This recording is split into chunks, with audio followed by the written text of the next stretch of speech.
Hello दोस्तों, स्वागत है आप सभी का हमारे study channel RSP competition target पर। दोस्तों चलिए आज सुबह सुबह का गुड न्यूज़ सुनते हैं, कौन कौन सी खबरें निकल के आ रही है और कौन कौन सी वैकेंसियों के बारे में कुछ अपडेट जो निकल के आ रही है उसके बारे में हम चर्चा करेंगे, आज बात करेंगे। और ऐसी खबरें हो जिसका सीधा संबंध आपके और हमारे बीच है। चलिए तो बात करते हैं। अब आज की खबर है जेई मेन नीट की एग्ज़ाम।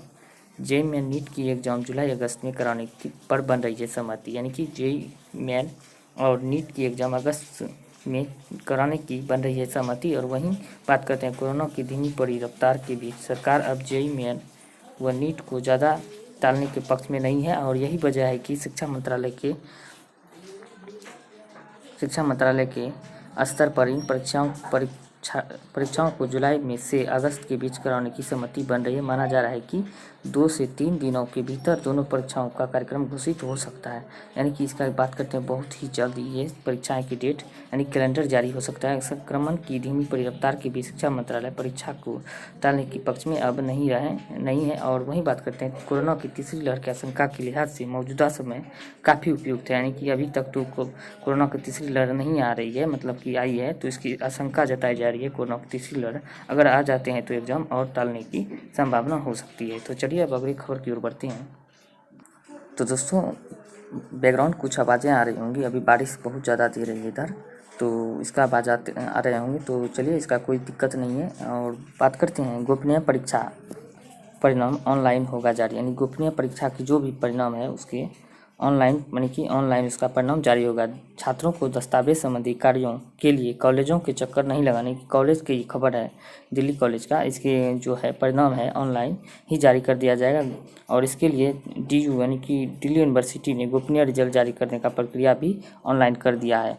आवेदन से लेकर परीक्षा परिणाम जारी करने तक प्रक्रिया जो है ऑनलाइन संपन्न होगी। छात्रों को गोपनीय रिजल्ट प्राप्त करने का कारण बताना होगा। और DU परीक्षा विभाग के प्रोफेसर DS रावत ने बताया कि विदेशी संस्थानों में दाखिले, नौकरियों आदि कारणों से प्रति वर्ष बड़ी संख्या में छात्र गोपनीय परीक्षा परिणाम के लिए आवेदन करते हैं। अब इसकी प्रक्रिया को सरल बना दिया गया है। छात्रों को अब संबंधित दस्तावेज यानी कॉलेज विभाग में ईमेल के जरिए एक आवेदन करना होगा। इसमें 500 रुपये आवेदन शुल्क देना होगा। इसके बाद कॉलेज विभाग परीक्षार्थियों के आवेदन पत्र इसके साथ लगाए गए जरूरी दस्तावेज का सत्यापन भी करना होगा। तो चलिए अब अगली खबर की ओर बढ़ते हैं। अब वहीं बात करते हैं मध्य जुलाई से प्रवेश परीक्षा की प्रक्रिया शुरू करेगा, यानी DU यानी कि दिल्ली यूनिवर्सिटी विश्वविद्यालय ने स्नातक तक के दाखिले पर संशय के बदले छाए हुए हैं, यानी कि संशय के बादल छाए हुए हैं। हालांकि दिल्ली यूनिवर्सिटी स्पष्ट किया है कि यदि CU सेट नहीं होता है तो जुलाई के मध्य में प्रवेश परीक्षा आधारित दाखिला की प्रक्रिया शुरू कर दी जाएगी। और प्रोफेसर PC जोशी के कार्यवाहक कुलपति का कार्यभार संभालते हुए 1 साल पूरा होने पर सोमवार संप्रेस वार्ता आयोजित की गई। इसमें DU दाखिला यानी दिल्ली यूनिवर्सिटी दाखिला समिति के अध्यक्ष प्रोफेसर राजीव गुप्ता ने बताया कि मेरिट आधारित दाखिले से पहले प्रवेश परीक्षा आधारित पाठ्यक्रमों के लिए आवेदन प्रक्रिया शुरू कर दी जाएगी। अतः ये सब बात की खबर है। और वहीं बात करते हैं कि कोरोना काल में पढ़ाई की पूरी तरह ऑनलाइन हुई है, यानी कि पढ़ाई जो है पूरी तरह ऑनलाइन हो गई है। अब जून OBE में अब तक की छात्रों की औसत उपस्थिति 95% रही है। और वहीं बात करें दिसंबर 2020 के मुकाबले जून में OBE में 5% अधिक छात्र उपस्थित हुए हैं। और ये सब जो बारे में यानी कि उपस्थिति के बारे में दिया गया है और दिल्ली यूनिवर्सिटी की खबरें हैं। तो अब बात करते हैं अगली खबर की ओर। अब अगली खबर है सरकारी नौकरियों में दिव्यांगों को पदोन्नति में आरक्षण से मना नहीं कर सकते हैं। यह सुप्रीम कोर्ट के द्वारा कहा गया है कि सरकारी नौकरी में दिव्यांगों को पदोन्नति में आरक्षण से मना नहीं कर सकते हैं। और सुप्रीम कोर्ट ने सोमवार को कहा कि दिव्यांग व्यक्ति को सरकारी नौकरियों में पदोन्नति में आरक्षण देने से इनकार नहीं किया जा सकता है। शीर्ष अदालत ने केरल हाईकोर्ट के एक महिला को इसका लाभ देने के पिछले साल के आदेश को बरकरार रखा है। तो बहुत ही अच्छी खबर है दिव्यांग स्टूडेंट के लिए। तो चलिए अब अगली खबर की ओर बढ़ते हैं। अब वहीं बात करते हैं शिक्षक नियोजन की। तो ये कहा कि जुलाई में और कहाँ अगस्त में होगी, यानी कि कहाँ जुलाई में कहाँ अगस्त में होगी काउंसलिंग। आज होगा तय, यानी कि आज ही तय होने वाले हैं कि जुलाई या अगस्त में होने वाले हैं।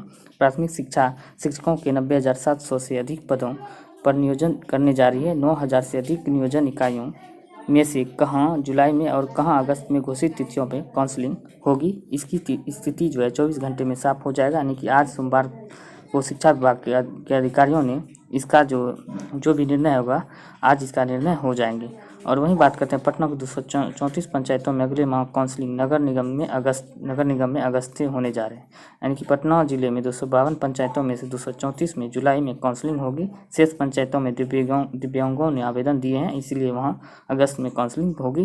23 प्रखंड में से 13 में दिव्यांगों के आवेदन आए हैं और लिहाजा जुलाई से केवल 10 प्रखंड में काउंसलिंग होगी। और ये सब शिक्षकों के हित के लिए यानी शिक्षकों के लिए बहुत ही अच्छी खबर है, जो बहुत दिन से मामला अटका पड़ा हुआ था। तो चलिए अब अगली खबर की ओर बढ़ते हैं। अब बात करते हैं गर्मी में एडमिशन के लिए अब 3 दिन यानी कि अब 3 तक भर करें ऑनलाइन। यानी कि गर्मी में एडमिशन के लिए जो है 3 तारीख तक इसका डेट बढ़ा दिया गया है। और राज्य के सभी +2 और कॉलेजों में गर्मी के एडमिशन के लिए ऑनलाइन फॉर्म भरने की अंतिम तारीख बढ़ा दी गई है। बिहार विद्यालय परीक्षा समिति OFFS सॉफ्टवेयर के माध्यम से इंटर में केंद्रीय व राज्य बोर्ड द्वारा आयोजित मैट्रिक परीक्षा सफल स्टूडेंट को 9 से 28 जून तक ऑनलाइन आवेदन भरने की तिथि था और 29 जून से 3 जुलाई तक इसका पोस्ट यानी कि बढ़ा दिया गया है। तो अच्छी खबर है, जो स्टूडेंट नहीं भर पाए तो वो फिर उसे दोबारा प्रयास से भर सकते हैं। अब बात करते हैं JEE एडवांस। पिछले साल परीक्षा ना होने वाले को इस वर्ष मौका फिर मिलेगा। यानी कि पिछले साल JEE एडवांस में जो जिसको मौका नहीं मिला था उसको मौका अब इस साल मिलने वाले हैं। तो पिछले साल क्वालिफाई करने के बावजूद JEE एडवांस नहीं देने वाले स्टूडेंट को इस बार एक और मौका दिया जाएगा। ऐसे स्टूडेंट को JEE मेन देने की ज़रूरत नहीं होगी। हाल ही में जारी JEE एडवांस के इन्फॉर्मेशन ब्रोशर में स्पष्ट किया है कि जो पिछले साल मेन देकर एडवांस के लिए क्वालिफाई हो गए थे, उन्होंने एडवांस का फॉर्म भरा लेकिन पेपर 1 और पेपर 2 नहीं दे पाए, उन्हें इस साल मौका मिलेंगे। तो यह बहुत ही अच्छी खबर है JEE मेन एडवांस देने वाले विद्यार्थी जो पिछले साल चूक गए थे और उसको मौका इस साल मिलने वाला है। तो चलिए आज के लिए इतना ही, धन्यवाद।